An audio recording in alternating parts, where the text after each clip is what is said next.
Wow, we've been motoring for a bit over 24 hours now, and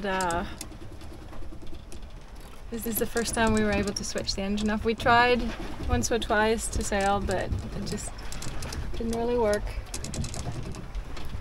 And now there's blissful silence, except for the autopilot. But we'll see if we have enough energy to set up the wind vane to get rid of the last bit of noise. We can try. Nah? Happy? Yes.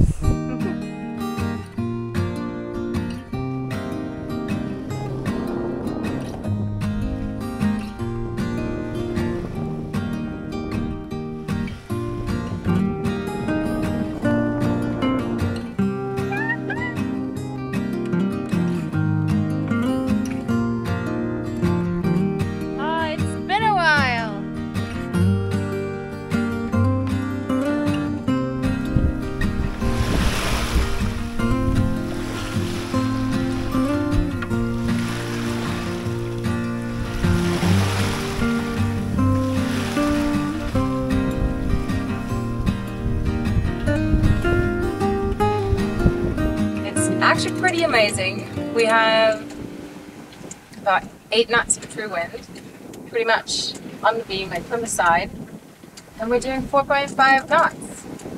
A little racing car. This is one of his courses that he really likes, and he does pretty well on this. So we're sailing from Puerto Madero, which is close to the border to Guatemala, pretty much straight west to an area called Huatulco, to a bay that's called Chachacual Beach. We're already halfway across the bay. It's a journey of 230 nautical miles, and we have already absorbed 120 of them. The sea state is pretty friendly. This is the Gulf of Tehuantepec, and it's known to be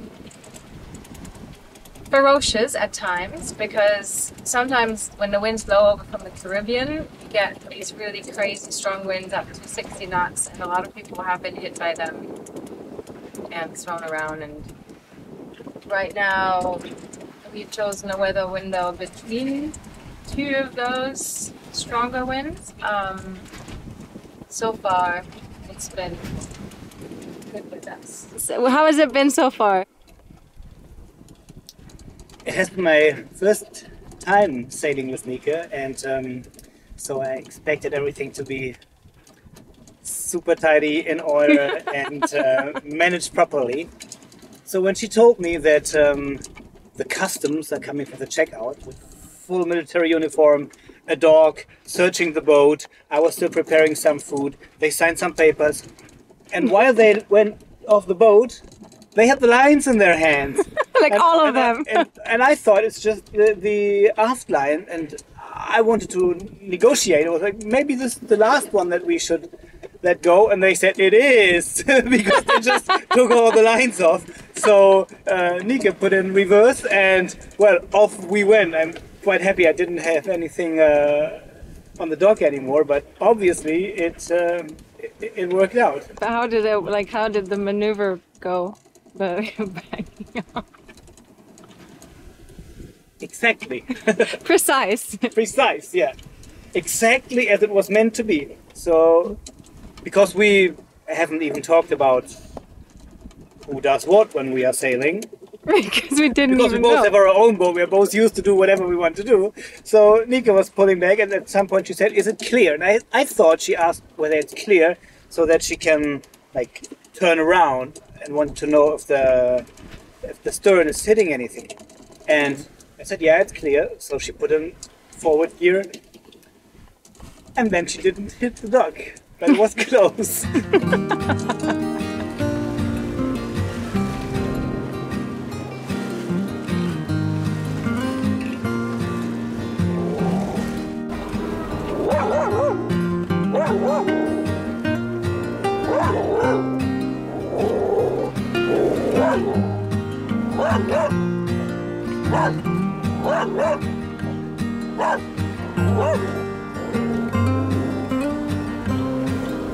Oh, it's just dolphins.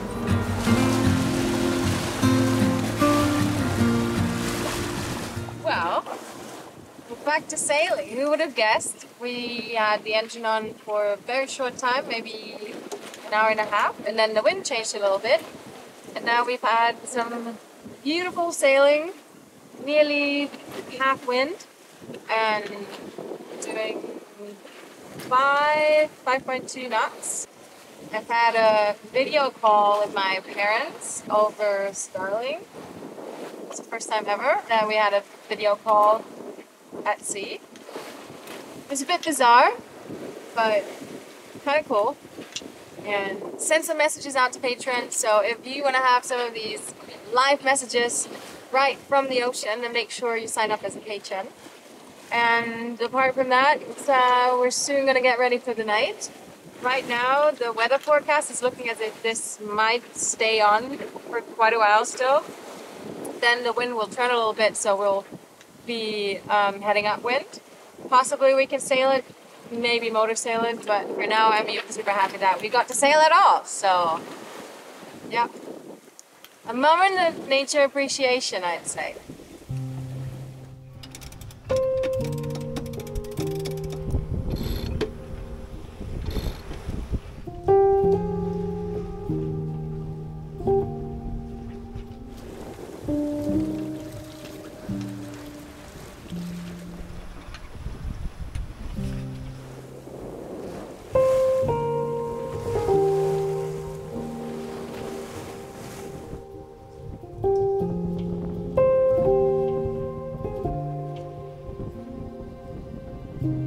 We were absolutely thrilled to get some sailing in, especially since the weather report had predicted nearly 0 sailing opportunities for this passage. Shortly after sunset, we switched back to the motor and began our night shift rhythm of 4 hours on, 4 hours off.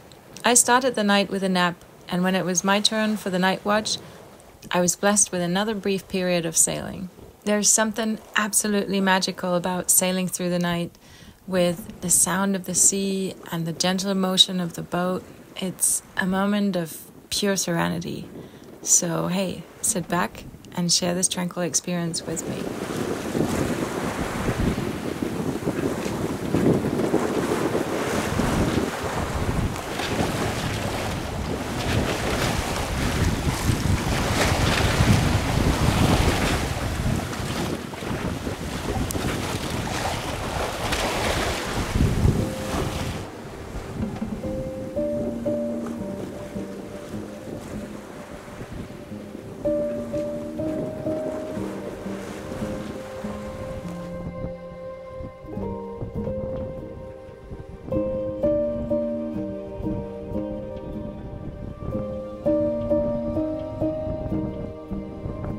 So funny, I've just been riding with Matthew from Sail, Dive, Fish.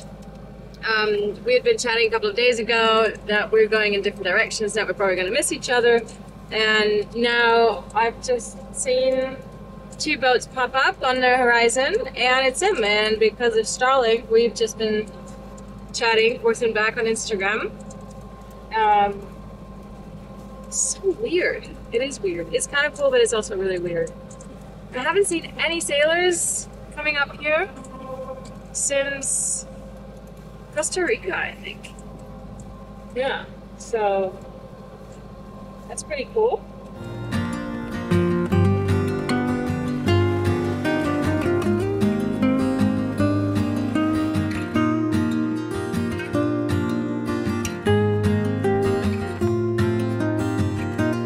And after 2 days and 2 nights at sea, we can finally see land again. There's some mountains, dolphins, lots of little birdies on the water. Chloe, there's land. Can you see it? There's land. Look. Look. It's another maybe 15 miles, a little less. It's been fairly calm passage. We've been super lucky. Super lucky. I'm extremely grateful. We even got a decent amount of sailing in my opinion.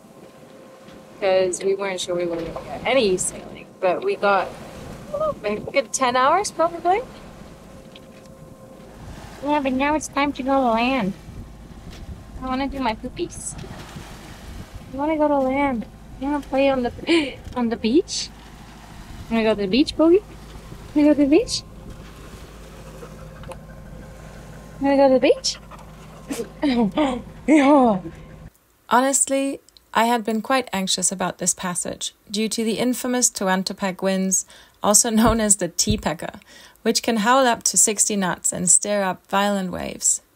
Fortunately, it seems we chose a safe window and even enjoyed some more sailing than we anticipated.